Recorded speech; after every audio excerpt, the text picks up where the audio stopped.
आप सब ने वॉकिंग डेड सीज़न देखा होगा। उसके अंदर एक वायरस आ जाता है और वो पॉपुलेशन को इफ़ेक्ट करता है।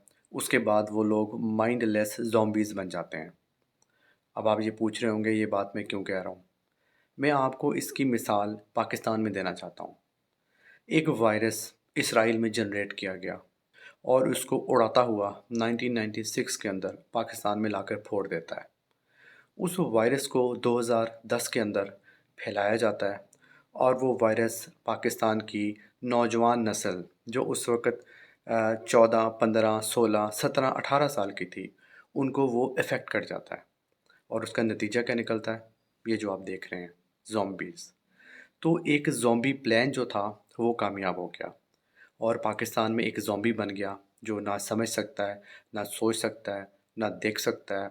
वो सिर्फ़ गू वू वू और काटता है दूसरे को, मारता है, झगड़ा करता है, गर्ज़ के फ़साद फैलाता है, इंतशार फैलाता है। उस ज़ॉम्बी का नाम है यूथिया ज़ॉम्बी और वो जो वायरस था, वो आपका मुर्शिद, आपका कप्तान इमरान खान वो वायरस था और वो बड़ी कामयाबी के साथ फोड़ा गया और उसको फैलाया गया। अब मसला यहाँ पर ये आता है कि वो वायरस से जो ज़ॉम्बीज़ बने थे, वायरस तो पकड़ के बंद कर दिया और होपफुली वायरस ख़त्म हो जाएगा आखिरकार। वैसे भी वायरस अब 85 साल का तो है। लेकिन वो जो ज़ॉम्बी पैदा हो चुका है, उसका क्या होगा? उस ज़ॉम्बी का यही होगा जो आप ये वॉकिंग डेड में देख रहे हैं। आप इन ज़ॉम्बीज़ को कुछ नहीं कर सकते। ये जो यूथिया बन चुके हैं, ये बन चुके हैं। इनके दिमाग की, ब्रेन की ग्रोथ वहीं पर रुक चुकी है। ये अब ना कुछ समझ सकते हैं, ना ग्रूम कर सकते हैं, ना इनके माइंड से वो चीज़ अब जाएगी। इन ज़ॉम्बीज़ की जा सकती है? नहीं। इसी तरह आपके यूथिया ज़ॉम्बी के ज़हन से भी ये चीज़ नहीं जाएगी। उसको आपने जो कच्ची उम्र में जो एक 85 साल के बाबे को खूबसूरत, हैंडसम, डैशिंग बना के दिखाया था, अब उस ज़ॉम्बी की ज़हन से वो चीज़ जा ही नहीं रही। वो उससे बाहर उसके उसके असर से वो बाहर आ ही नहीं सकते। वो हर वक़्त उसको देखते रहते हैं, उसको सोचते रहते हैं। जिस तरह ये जो ज़ॉम्बीज़ आप देख रहे हैं, आवाज़ जहाँ से आए, वो उस तरफ देखना शुरू कर देते हैं। इसी तरह ये भी ज़ॉम्बीज़ हैं। आप इनको समझ लें कि ये अपनी एक्सपायरी डेट के साथ ही ख़त्म होंगे और इनका कोई इलाज नहीं हो सकता क्योंकि इस ज़ॉम्बी का नहीं हो सकता जो आप देख रहे हैं। तो अब गवर्नमेंट को क्या करना चाहिए? गवर्नमेंट को इनको इग्नोर कर देना चाहिए। ये उस वक़्त 15-16 साल के थे, आज ये लोग 30, 32, 35, 40 साल के लोग हैं। तो इन पर फ़ोकस ना करें, ये वेस्टेड हैं, ये ख़त्म हो चुके हैं। अब ये समझ लें कि जिस तरह ब्रेन में जो आपके खुलिये होते हैं वो 10 बिलियन होते हैं, उसके बाद नहीं बनते। इन यूथियों के जो ब्रेन के खुलिये जो है ना वो उसी वक़्त ख़त्म हो गए थे, जब आपने कप्तान को बनाया था। कप्तान तो ख़त्म हो गया, लेकिन यूथिया का दिमाग भी ख़त्म हो गया।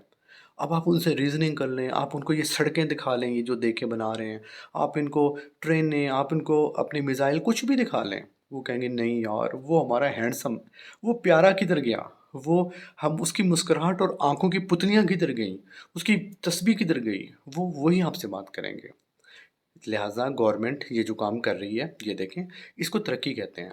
जब आप कहते हैं ना कि आप आवाम पर खर्च करते हैं, मैं किसी गवर्नमेंट की फ़ेवर नहीं कर रहा हूँ, लेकिन गवर्नमेंट के काम बोल रहे हैं। अब आप देख लें ये सड़क पहले क्या थी और आज क्या है। तो सड़कों से, हॉस्पिटल से, एजुकेशन से उसी तरह तरक्की आती है। जो यूथिया ज़ॉम्बी है, जो आपका वज़ीर आला केपी के है, अब वो सिंध जा रहा है। बंदा पूछे तुम्हारे अपने सूबे में कोई चीज़ नहीं है, गंद के ढेर हैं, अस्पताल नहीं है। पेशावर एक गुजरात जैसे पंजाब के छोटे शहर से भी उसका बुरा हाल है। आप पेशावर कभी जाके देखें, कोई कोई नहीं। वो कहता है हमें कोई ज़रूरत ही नहीं क्योंकि वो यूथिया ज़ॉम्बी है। वो ज़ॉम्बी है जो कि यूँ किस कप्तान का मुस्कुराना देखता था। वो कप्तान तो नहीं है। तो अब आप आवाम जो मेरी सुन रही है, वो भी इस चीज़ पे नज़रसानी करे, जो गवर्नमेंट है वो तसल्ली रखे। ये यूथिया जब 60-70 का हो जाएगा ना, मर मुक जाएगा। हाँ, जो बच्चा इस वक़्त जो बच्चा 12-13 साल का है, आप लोगों ने ये जो यूथिया प्रोग्राम, यूथिया ज़ॉम्बी प्रोग्राम बंद करके बड़ी नेकी की है। अब ये जो 12-13 साल का जो बच्चा है ना, इसका कम से कम ब्रेन ग्रो कर सकेगा, ये वो यूथिया नहीं बन सकेगा। अब जब ये जो बड़ा यूथिया, जो ओरिजिनल यूथिया है, वो जब अपने बच्चों को कहा करेगा, देखो ये एक मुर्शिद कितना हैंडसम है, वो कहेगा अब्बा क्या करता है ये, बुढ़ा है 90 साल का, तो मुझे हैंडसम लगता है, इसने पाकिस्तान के लिए क्या किया, इसने केपीके में क्या किया, पिछले 20 साल से केपीके में क्या तरक्की की वहाँ पर। तो फिर जो ओरिजिनल ज़ॉम्बी यूथ है वो आहिस्ता आहिस्ता डाउन होना शुरू हो जाएगा। आपको ये फेसबुक, ट्विटर, इन जगहों से ये गायब होना शुरू हो जाएंगे। ये जो इसराइली वायरस आया था, अब वो ईरान में घुस गया है। अब आप ईरान का हाल देख लें। ईरानी ज़ॉम्बी यूथिया जो है वो अपनी गवर्नमेंट के पीछे पड़ गया है। अब आप ये लोग वॉकिंग डेड का सीज़न देखें और इसको एंजॉय करें, और आप इसके अंदर यूथियों का काम देखें, ज़ॉम्बीज़ का काम देखें, और दोनों को कंपेयर करें। ये ऐसे ही रहेंगे, बेचारों का कुछ नहीं हो सकता। बेशक आप इनके लिए साइकेट्री के दिमागी अस्पताल भी बना दें। भाई दिमाग वैसे ही ख़त्म हो गया है तो तुम लोगों ने ठीक किस चीज़ को करना है? मेरा तो ये सवाल है। इनके दिमाग में है ही कुछ नहीं। जब दिमाग में है ही कुछ नहीं तो तुम लोग उनको जो मर्ज़ी ट्रीटमेंट करते रहो।